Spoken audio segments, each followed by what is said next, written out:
बिस्मिल्लाहिर्रहमानिर्रहीम। अस्सलाम वालेकुम। कैसे हैं आप सब? उम्मीद करती हूँ आप सब बिल्कुल ठीक होंगे, बहुत खुश होंगे। तो स्टूडेंट्स, आज की वीडियो में मैं आपके साथ ये क्लास 4 की बुक है, साइंस की, ऑक्सफोर्ड की बुक है ऑक्सफोर्ड। तो चलिए, आज मैं आपके साथ यूनिट नंबर 3 डाइजेशन की जो रिमेनिंग रीडिंग थी वो शेयर करूँगी।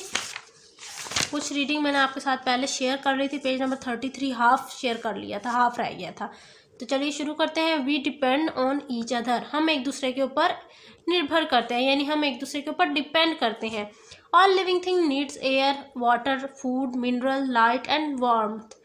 हर जानदार, जितने भी दुनिया में जानदार मौजूद हैं, उन्हें पानी की, हवा की, खाने की, मिनरल्स की, रोशनी की और गर्माइश की ज़रूरत होती है। Animal and plants depends on each other for life. पौधे और जानवर एक दूसरे पर डिपेंड करते हैं, इन्हिसार करते हैं जिंदगी के लिए। Plants provide human and other animals with food. जो प्लांट्स हैं हमारे, वो क्या करते हैं, वो इंसानों को और जानवरों को खाना फराहम करते हैं, क्योंकि हम बहुत सारी वेजिटेबल्स इस्तेमाल करते हैं। वो सारी वेजिटेबल्स हम कहाँ से लेते हैं? प्लांट से ही लेते हैं ना। They also provide the oxygen that we breathe in. और इसके अलावा जो पौधे हैं वो हमें ऑक्सीजन भी देते हैं, जिसके बगैर हम सर्वाइव नहीं कर सकते। इस बात का आपको भी अच्छे से पता है। Human and other animal take in oxygen and breathe out carbon dioxide. इंसान और जानवर क्या करते हैं? ऑक्सीजन अंदर लेके जाते हैं और कार्बन डाइऑक्साइड बाहर लेके जाते हैं। अब जो कार्बन डाइऑक्साइड है वो यूं समझ लें कि पौधों के लिए ऑक्सीजन है। Carbon dioxide is needed by plant to make food. वही बात जो मैंने अभी आपको समझाई है कि जो कार्बन डाइऑक्साइड है वो पौधों के लिए बहुत ज़रूरी है। पौधे उनसे अपनी खुराक रेडी करते हैं, अपना खाना तैयार करते हैं। Animal also provide plants with manure.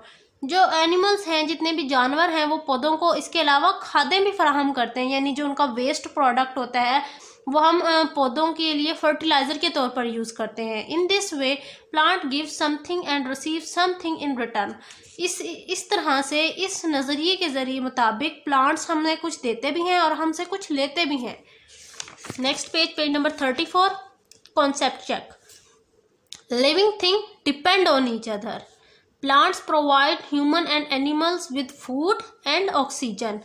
Plant need carbon dioxide to make food. अब है life cycles.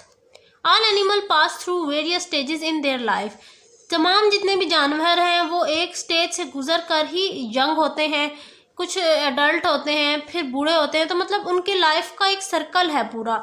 You were born as a baby and then be developed into child. Now next you will develop into a teenager and then you will grow into an adult. अब वो कह रहे हैं कि जब हम पैदा होते हैं तो हम छोटे बच्चे, बहुत छोटे होते हैं, इतने होते हैं जितने आप यहाँ दिखा रहे हैं पिक्चर में। फिर हम थोड़े से बड़े होते हैं, यानी हमारा एक लाइफ साइकिल है ना, कि हम छोटे से बड़े हो रहे हैं और फिर उसके बाद हम यंग हो जाते हैं। मतलब इंसान का भी एक लाइफ साइकिल है। Usually a cough with will be up and walking 30 minutes after it has been born. It has been born. Human babies take much longer to develop. अब देखें, जिस तरह एक गाय का या भैंस का बच्चा है, वो क्या करते हैं, वो 30 मिनट के बाद चलना फिरना शुरू हो जाते हैं जब उनकी बर्थ होती है। जबकि अगर हम इंसानों को देखें तो जो बेबीज़ होते हैं, ह्यूमन बेबी होते हैं, वो टाइम लगाते हैं चलने फिरने में, खाने पीने में, क्योंकि पैदा होते तो वो नहीं चलना शुरू हो जाते, पैदा होते तो वो खाना पीना नहीं शुरू हो जाते। ठीक है, चलिए अब नेक्स्ट पेज नंबर 35 पर बहुत सारे जो एनिमल्स हैं उनकी लाइफ साइकिल को और इंसेक्ट्स के लाइफ साइकिल को अब हम डिस्कस करेंगे। Most fish lay eggs. बहुत सारे जो मछलियां हैं वो अंडे देती हैं सबसे पहले। The baby hatch out of the eggs and grow into fry. फिर क्या होता है, जो वो अंडे हैं उनसे क्या होता है, कुछ अरसे के बाद फ्राइज, मतलब कुछ छोटी छोटी मछलियां बन जाती हैं, जिनके अंदर अभी इस तरह वो सर्वाइव नहीं कर रहे होते, मतलब इस तरह वो एज अ फिश लिव नहीं कर रहे होते, लेकिन बस वो थोड़े से बड़े हो जाते हैं, फिश से, एग से बड़े हो जाते हैं। और फिर उसके बाद वो क्या, वो जवान हो जाते हैं और वो एक प्यारी सी खूबसूरत सी फिश में तब्दील हो जाते हैं। इसी तरह सेम क्या है हमारे लिए, फ्रॉग की मिसाल है। अब कह रहे हैं फ्रॉग्स आर एम्फीबियम। अब एम्फीबियन कौन से होते हैं? एम्फीबियन वो होते हैं जो खुश्की में भी रह सकें और पानी में भी। They also lay eggs called frog sperms in water. Tadpole hatch out of the eggs. The tadpole grow legs and lose their tail. To become frog. अब वो कह रहे हैं सबसे पहले जो मेंढक हैं वो क्या करते हैं, वो पानी में अंडे देते हैं। उसके बाद उनके जो अंडे हैं, जब वो अंडों में से टैडपोल्स निकलते हैं छोटे छोटे से, उसके बाद वो फ्रॉगलेट में क्या होता है कि उनकी जो ये दुम होती है वो रिमूव होना शुरू हो जाती है आहिस्ता आहिस्ता, और उनकी टांगें निकल आती हैं। और फिर उसके बाद जब वो एडल्ट फ्रॉग बनते हैं तो उनकी जो पीछे से पूंछ होती है, यानी जो उनकी पीछे से टेल होती है, वो रिमूव हो जाती है। अगला है life cycle of insects. Some insects have a 3-stage life cycle and other have 4 stage of life cycle। अब हर तरह के इंसेक्ट्स का, कुछ इंसेक्ट्स ऐसे होते हैं जिनके लाइफ साइकिल में 3 स्टेप होते होंगे, कुछ में ऐसे होते होंगे जिनमें 4 स्टेप्स होते होंगे। तो मतलब हर लिविंग थिंग का जो स्टेज है वो डिफरेंट है, यानी उनके लाइफ साइकिल में कितने स्टेजेस हैं वो डिफरेंट है। जैसे अब ग्रास हॉपर है और कॉकरोच है, ये दोनों ऐसे इंसेक्ट्स हैं जिनके 3 लाइफ साइकिल्स होते हैं, यानी 3 स्टेज होते हैं लाइफ साइकिल के अंदर। सबसे पहले देखिए यहाँ पर एक ग्रास हॉपर का दिखाया हुआ है। ग्रास हॉपर में दिखाया हुआ है सबसे पहले वो एग होते हैं, उसके बाद ये देखिए थोड़ी सी डेवलपमेंट हुई, एग में से निकले, एग ख़त्म हो गए, एग में से ये छोटा सा निकला है ग्रास हॉपर, फिर जब वो एंड पर वो एडल्ट हो जाता है, यानी 3 स्टेजेस में वो ग्रास हॉपर एडल्ट हो जाता है।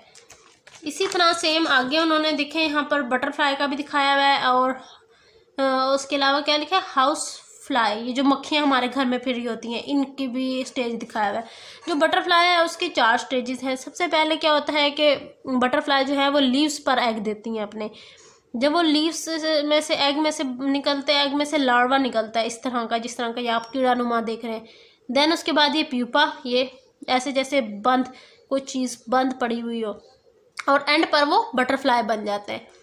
इसी तरह जो हाउस फ्लाई है उसमें वो पहले एग्स होते हैं, फिर उसके बाद लार्वा होता है, लार्वा ये कीड़ा नुमा, फिर उसके बाद प्यूपा में ये क्लोज सी हो जाती है बिल्कुल, और फिर एंड पर वो एडल्ट फ्लाई बन जाती है।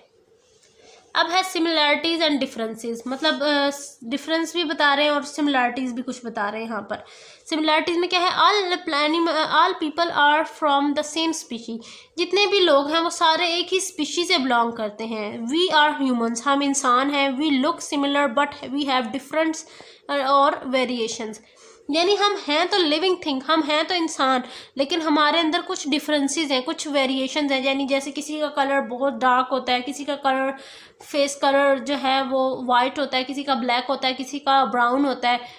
तो इस तरह से human look nothing like butterflies, जो इंसान है वो बिल्कुल बटरफ्लाइज की तरह नहीं होते कि बटरफ्लाई का जो बच्चा होता है वो बिल्कुल उस जैसा सिमिलर होता है, यानी वो सिमिलैरिटीज होती हैं उनमें बहुत ज़्यादा। We have some similar features, leg for example, but we have different species with lot of obvious variations.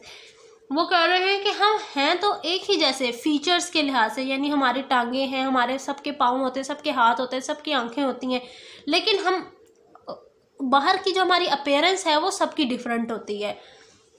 समझ गए यहाँ तक आप बात? Have you notice how human people look a little bit like their mother और a little bit like their father. आपने कभी note किया होगा जो छोटे बच्चे होते हैं या तो वो अपनी मदर जैसे थोड़ी थोड़ी रिजेम्बलेंस देते हैं या वो अपने फादर जैसी थोड़ी थोड़ी रिजेम्बलेंस देते हैं। However, they do not look exactly the same as their other parents। वो कह रहे हैं कि लेकिन वो बिल्कुल अपने पेरेंट्स की तरह नहीं दिखते, यानी बिल्कुल सिमिलर नहीं होते, कुछ डिफरेंसेस होते हैं, लेकिन जो एनिमल होते हैं उनके बेबीज बिल्कुल उन्हीं जैसे होते हैं। This is because we inherit half of our features for each parent. अब हम डिफरेंट क्यों होते हैं अपने पेरेंट्स से थोड़ा सा, वो इसलिए क्योंकि हम आधी जो अपनी आते हैं ना वो अपने पेरेंट्स जैसे अडॉप्ट करते हैं, और आधे हम अपनी खुद के कुछ जो है अपनी आते बनाते हैं, कुछ अपने फीचर्स अलग होते हैं हमारे पेरेंट्स से। Plants and animals inherit characteristics for their parents, but characteristics can also be affected by their environment. अब वो कह रहे हैं जो प्लांट्स और एनिमल्स हैं वो दिखने में तो बिल्कुल अपने पेरेंट्स जैसे होते हैं, लेकिन कभी कभार ऐसा हो जाता है, बहुत कम, इन्वायरमेंट की वजह से के जो एनिमल्स के बच्चे हैं वो थोड़ा सा डिफरेंट हो जाए हैबिट्स में, बहुत कम, स्वेयर होता है लेकिन ये। अब कॉन्सेप्ट चेक में देखिए, the life cycle of a grass hopper has 3 stages, the life cycle of a house fly has 4 stages. ठीक है, लास्ट पेज में हमारा है life cycle of a flowering plant, कि जो फूल है वो किस तरह से, फ्लावरिंग प्लांट्स जो होते हैं वो किस तरह से ग्रो करते हैं। The adult plant has root, stem, leaf and seeds but it also bear flowers. In some plants the flowers develop into fruit which obtain the seeds. अब वो कह रहे हैं कुछ पौधे ऐसे होते हैं जो यंग होने के बावजूद उनमें फ्लावर्स नहीं होते, लेकिन कुछ पौधे ऐसे भी होते हैं जिनके फ्लावर्स होते हैं और वो अपने फ्लावर्स के ज़रिए फ्रूट्स बनाते हैं और फिर फ्रूट के ज़रिए जो है हम सीड हासिल करते हैं, यानी न्यू प्लांट ग्रो करने के लिए seeds. Non flowering plants go through similar stages but their seeds are not covered with like those of flowering plants. अब वो कह रहे हैं जिन पौधों के ऊपर फूल नहीं आते, ऐसा नहीं है कि वो सीड नहीं दे सकते, वो सीड दे सकते हैं, लेकिन उनके सीड जो होते हैं ना वो फ्रूट के अंदर कवर नहीं हुए हुए होते। समझ गए यहाँ तक आप बात। Some plant complete their life cycle in few weeks and other take many years. कुछ पौधे ऐसे होते हैं जो जिनका लाइफ साइकिल बहुत कुछ दिनों में ही, कुछ हफ्तों में ही मुकम्मल हो जाता है, लेकिन कुछ पौधे ऐसे होते हैं जिनका लाइफ साइकिल मुकम्मल होने में साल लग जाते हैं, जैसे दरख्त होते हैं। जबकि जो छोटे पौधे होते हैं वो तो इजीली अपना लाइफ साइकिल पूरा कर लेते हैं विद इन अ वीक या 2 वीक। ये था जी आज की हमारी वीडियो, जिसमें मैंने आपके साथ unit number 4 characteristics of living thing की रीडिंग आपके साथ कंप्लीट शेयर कर दी है। इंशाल्लाह नेक्स्ट वीडियो में मैं आपके साथ यूनिट नंबर 5 की रीडिंग शेयर करना शुरू करूँगी। मुझे तब तक के लिए इजाज़त दीजिए। जाते जाते चैनल को ज़रूर सब्सक्राइब कर दीजिएगा, इससे मेरी हौसला अफजाई होती है। मिलती हूँ फिर किसी और वीडियो में। अल्लाह हाफिज़।